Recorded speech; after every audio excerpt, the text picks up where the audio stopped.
Bonsoir, mesdames et messieurs, chers téléspectateurs.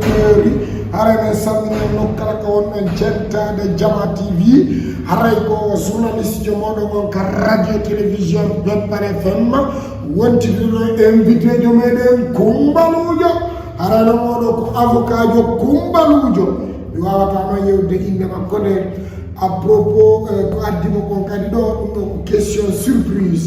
Donc ce qui est sûr on va présenter Anden ko hombo woni mo kanko. Bonsoir monsieur. Oui, bonsoir. Oui, ça va très bien. Ko anitine men inde monde. Inde amen de menen ko menen binata Met Bea avocat jo ka cour pénal national et international. Aray wala gine fo andi Met Bea.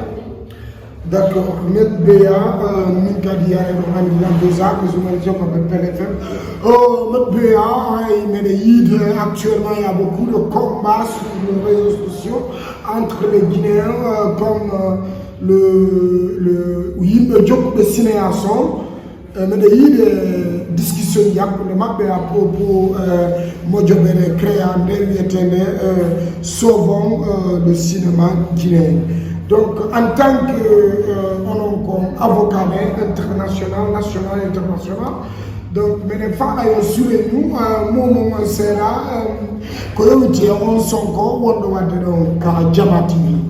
Voilà, ko adi kon taw mi weltani kion mi jarni yon ko warta iwde ka modon ara haka ando mi mo avocat lando lan tiki on hollo dum mi yiri ka réseaux sociaux.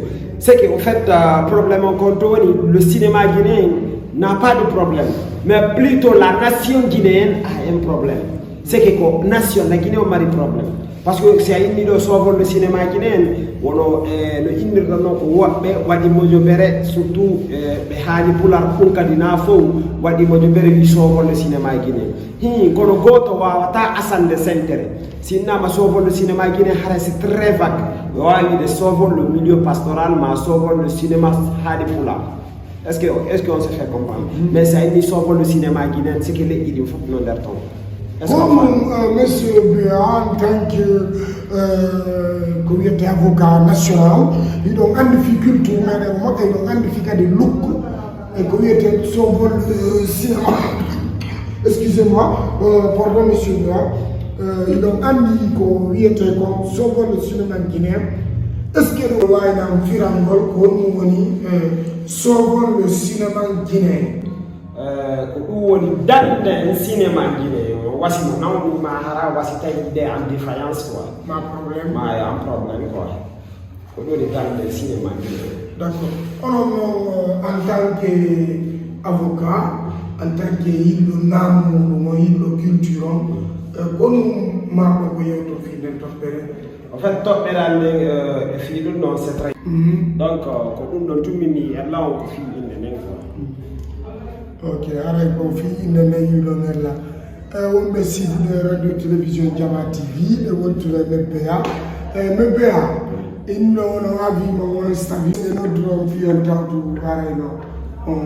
de de solution.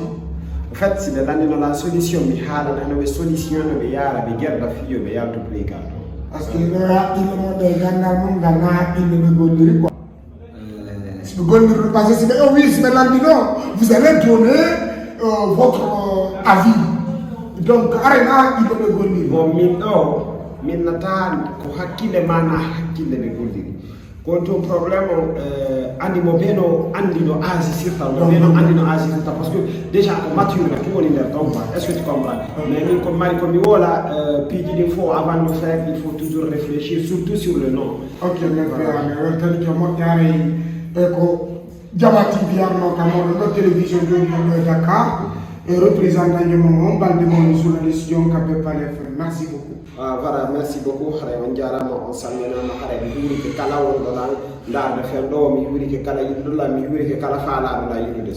merci beaucoup, chers téléspectateurs. C'était Jama TV.